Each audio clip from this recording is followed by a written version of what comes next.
Ragazzi, finalmente ci siamo e quanto l'abbiamo attesa. È ancora buio e da 2 anni che i rumors sulla nuova BMW R1003 GS ci risuonano in testa e dopo un sacco di supposizioni, fotospia, immagini sfuggite dal controllo, finalmente è arrivata e ha creato ovviamente subito scompiglio. E la cosa accade ormai con regolarità più o meno ogni 10 anni, cioè ogni volta che questa Maxi Enduro cambia di generazione in generazione, in modo radicale, da non condividere più nulla col passato, succede di tutto. È accaduto nel 94 con la R1100 GS e poi nel 2013 con l'arrivo del Boxer raffreddato a liquido e come da tradizione anche questa 1003 GS è divisiva, o piace o non piace. Se non avete visto l'approfondimento di Stefano Cordara ve lo racconto io in breve, ma adesso non perdiamo tempo e guidiamo. Aspettiamo che sorga il sole e andiamo a scoprire insieme la nuova R1003 GS.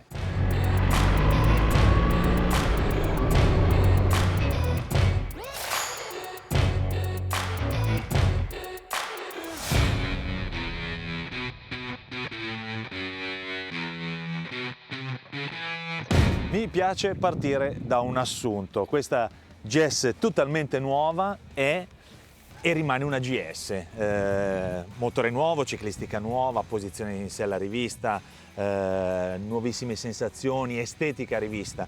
Eppure, dopo questa giornata di guida, ti senti di essere ritornata a casa. Essere ritornata a casa in una forma completamente diversa, con tanta sostanza in più e nuove sensazioni che riconfermano però che BMW non ha voluto sradicare il progetto. Vado con ordine perché ci sono 1 miliardo di temi che meriterebbero di essere esplosi, le riassumo in macro aree partendo dalla ciclistica, nuovo telelever, nuovo paralever definiti Evo entrambi, sospensioni maggiorate di 20 mm, il tema è noto, 237 kg di peso, 12 kg in meno di prima. Però quando sali in sella a questa GS ti accorgi immediatamente che tutto ha beneficiato dal punto di vista dinamico. La versione Pure, che è quella che proviamo noi oggi, riconoscibile per i cerchi in lega e il colore bianco e la scritta azzurra, porta con sé sospensioni regolabili che sia road che dynamic di serie, ma la cosa veramente interessante è che ha guadagnato una velocità di ingresso di curva, una percorrenza di curva decisamente superiore, che ti fa rapidamente dimenticare quella percezione di moto molto grande e un po' ingombrante che era la precedente R1250 GS. Come si comportano le sospensioni? Dialogano molto meglio, anteriore e posteriore, la sensazione di avere un avantreno un po' più rigido eppure un po' più comunicativo, che si comporta un po' meno da telelever come eravamo abituati a pensarlo, cioè che quando frenavi la sensazione è di avere l'avantreno che si alzasse leggermente. Questa cosa non succede più. Tra i vari lavori che sono stati fatti c'è una lamina di acciaio collegata alla piastra superiore che va a intervenire e smussare questo comportamento che aveva prima la sospensione anteriore. Di fatto, pur rimanendo in assetto neutro la moto, quindi con pochissima variazione o trasferimento di carico, ha un ingresso più preciso e un comportamento tra le curve veramente ineccepibile.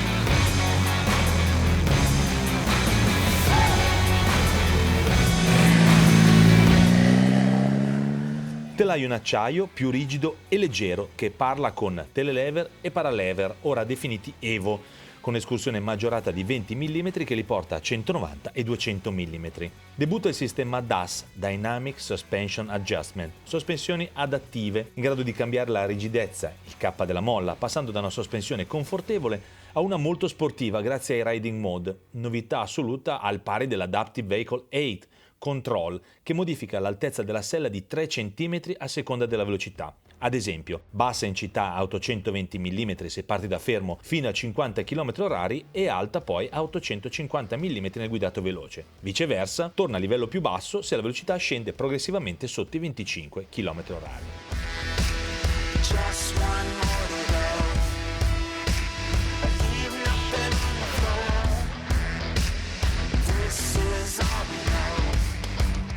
Tema motore, argomento caldissimo, 1300 cm3, i dati li racconto dopo. Comportamento, partiamo dal regime più basso, da circa 2000 giri, dove in sesta marcia si può arrivare a circa 55 km/h, accelerare e arrivare a velocità siderali. Vado in ordine: motore che dimostra un gigantesco passo in avanti, erogazione pienissima, forse essendo adesso un superquadro ha perso qualcosina nella primissima richiesta del gas, mi viene da dire quelle partenze quasi da fermo, da tornante di montagna, ma è una sfumatura rispetto a tutto quello che regala salendo di giri, e arriva effettivamente a 9.000 giri. Arriva a 9.000 giri, in terza marcia ad esempio arriva fino a 165 km/h. Un mostro di potenza con una distribuzione della potenza della coppia talmente ben spalmata che si ragiona su aree di utilizzo della moto stessa. Ve la spiego meglio: 2000-4000 su Ples, 4000, 6500 guidato deciso, 6500 e oltre velocità warp di guerre stellari. Dipende solo che cosa volete fare. Onestamente mi ha sorpreso l'efficacia del motore, la quasi totale assenza di vibrazioni, e ritrovare quel comando dell'acceleratore così diretto, così comunicativo con motore e poi ruota posteriore, da poter veramente centellinare o regolare di pochi gradi l'acceleratore, ottenere esattamente quello che si ha in mente, ed è sempre stata un po' la dote della GS. Adesso è ancora più enfatizzata da un motore che ha guadagnato una sportività quasi insospettabile rispetto a prima. Funziona tutto molto bene, il cambio rimane sempre un po' un cambio BMW, che vuol dire molto corta la corsa nella discesa delle marce, in scalata.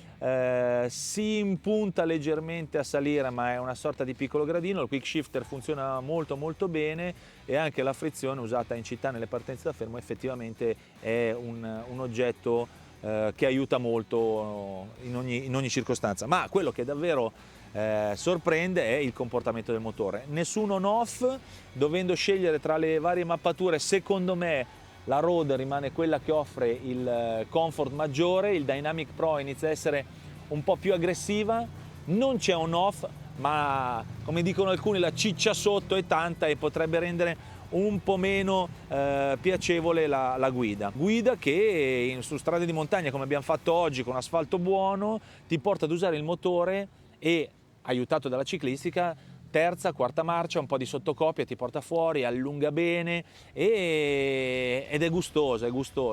È corretto definirla la AGS 2.0, non ha perso nulla di quella sua attitudine di guida dinamica veloce, anzi è diventata un po' più svelta in ingresso curva, un po' più rapida, sempre una bella trazione. È difficile, soprattutto pensando all'area motore, trovare qualche difetto, perché provata come abbiamo provato noi oggi va veramente bene, ti emoziona ed è una cosa veramente notevole.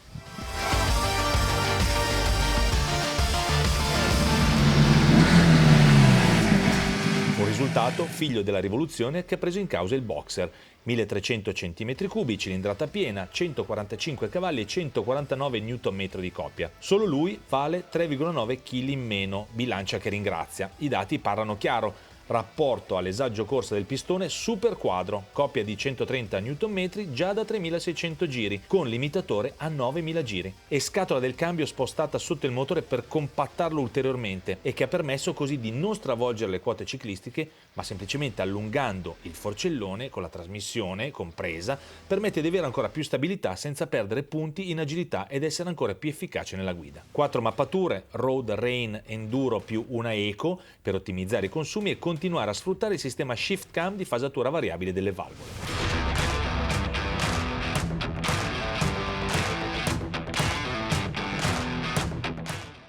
Posizione in sella, altezza 850 mm, contatto quasi perfetto di entrambi i piedi a terra, significa che hanno lavorato molto bene in questa zona centrale, snella, sottile. Mi ricorda a più riprese la fisionomia della HP2 Enduro.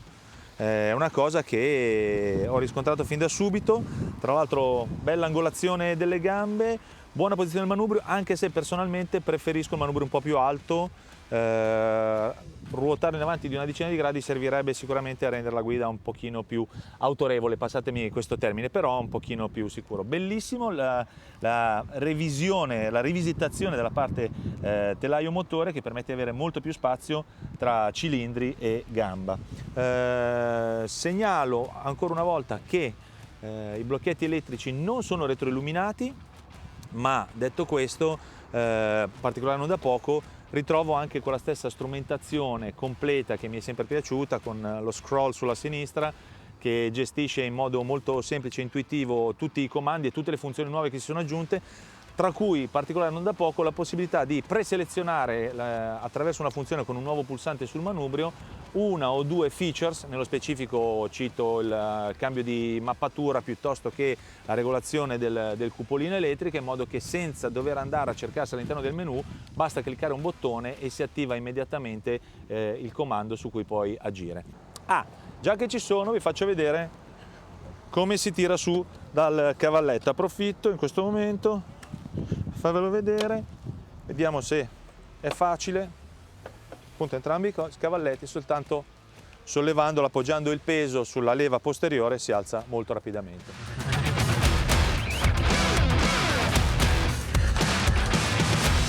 La nuova GS propone tutti i sistemi di sicurezza alla guida, dall'ACC, Adaptive Cruise Control, per il mantenimento della distanza dal veicolo che precede, l'FCW, l'indicatore di rischio di incidenti, che in caso di emergenza trasmette rapide pulsazioni ai freni, riattivando, in caso di distrazione, il guidatore, che può così partire con una frenata di emergenza supportato da un impianto frenante che aumenta il carico sui dischi, riducendo così gli spazi di frenata, e non ultimo l'indicazione di cambio corsia. Tutti accessori ovviamente mutuati con successo dal mondo dell'auto. Qui ritengo corretto aggiungere, sempre in tema di sicurezza, il nuovo faro anteriore a LED che nell'opzione Headlight Pro, nella percorrenza di una curva, direziona il fascio luminoso nella traiettoria che stiamo percorrendo.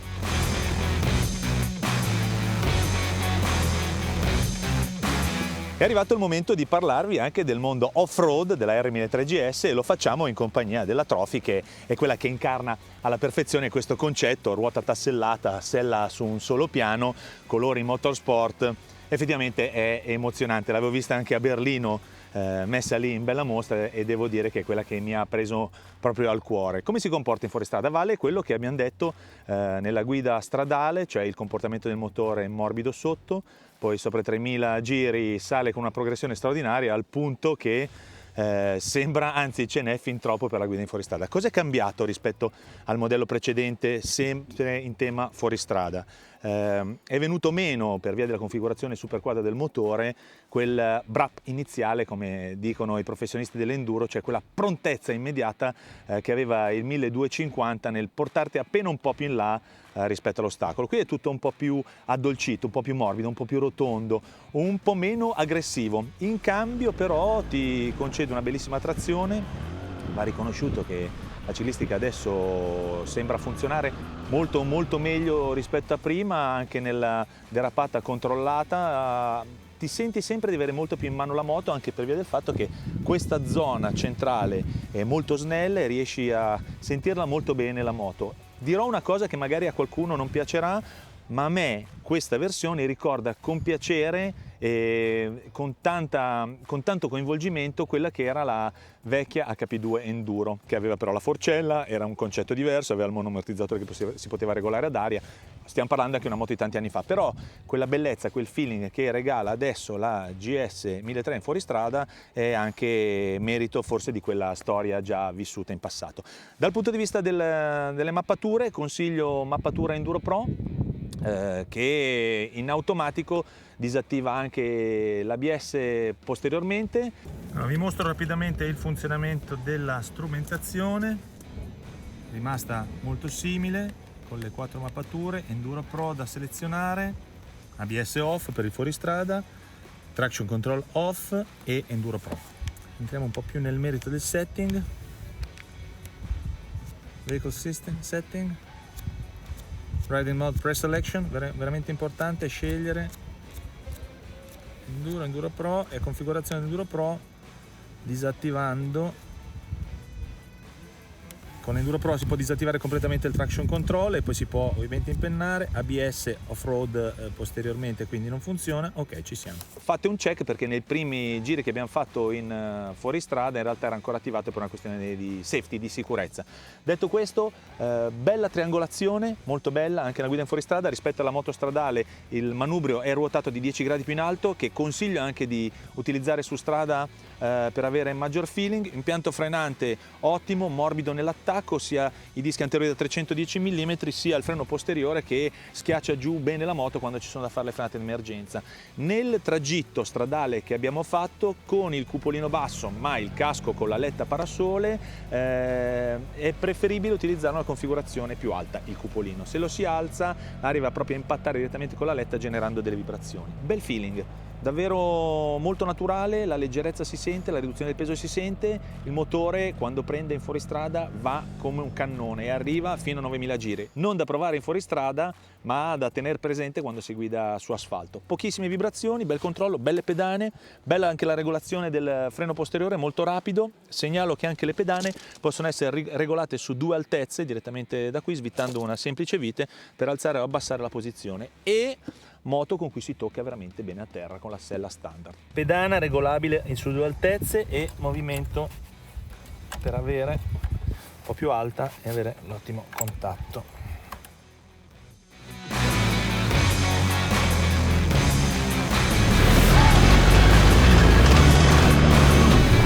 L'impianto frenante conferma nuovamente il sistema Full Integral ABS Pro, progettato per agire anche a moto piegata. Doppio disco anteriore da 310 mm con pinza d'attacco radiale a 4 pistoncini che, sappiatelo, benché sono marchiate BMW, sono rigorosamente Brembo, che possiamo definire così un gradito ritorno come partner d'eccellenza, e posteriormente il classico disco da 285 mm con pinza flottante a 2 pistoncini.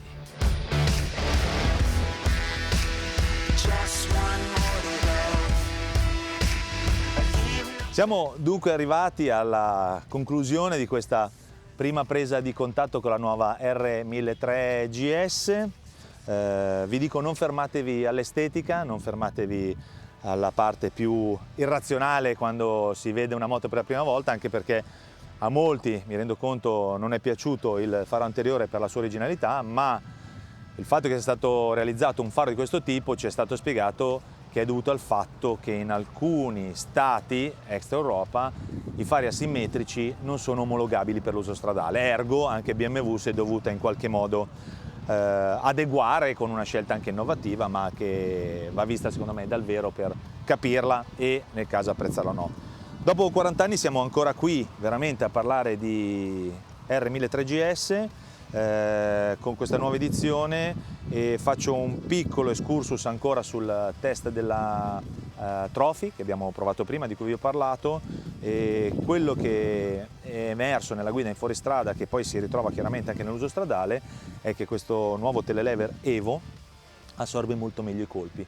Sull'R1250 GS ogni tanto, quando si faceva anche del leggero fuoristrada, il ritorno metallico della sospensione passava attraverso le mani e attraverso le orecchie, assorbe molto meglio, non si ha questa percezione di arrivare quasi a fondo corsa, anche se non è corretto definirlo come tale. Dialogano molto meglio le sospensioni fuoristrada, dialogano molto bene anche le sospensioni su strada, il pacchetto comfort non è venuto meno, nel senso il valore che BMW dà sempre al guidatore passeggero si ritrova facilmente.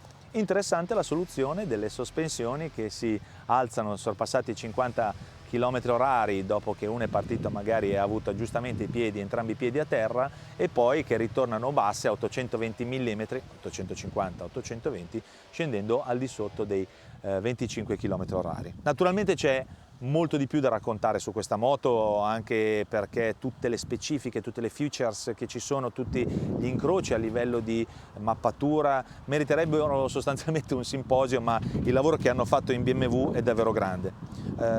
Qualche vibrazione ancora a manubrio c'è? Sì.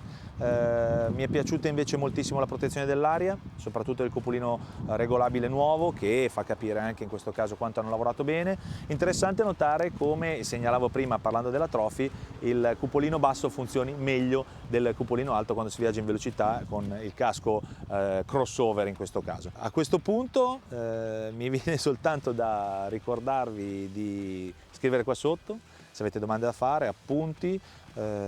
Sappiate che questa GS è rimasta la GS, non ha perso nulla per strada, anche se è cambiata talmente tanto da essere una vera rivoluzione importante, come vi ho detto all'inizio di questo video, ma rimane sempre, pur sempre la GS, una moto che è un boxer, che ha le sospensioni come solo lei ha, e ha quella dinamica di guida che la fanno rimanere unica nel suo genere. Quindi domande, curiosità, parliamone, troviamoci qua sotto, divertiamoci, perché l'argomento è interessante, anche perché poi ovviamente questa sarà una delle protagoniste delle prossime comparative del 2024 e ce ne sarà tanta da raccontare su questa moto. Basta, vi aspetto al prossimo video. Ciao!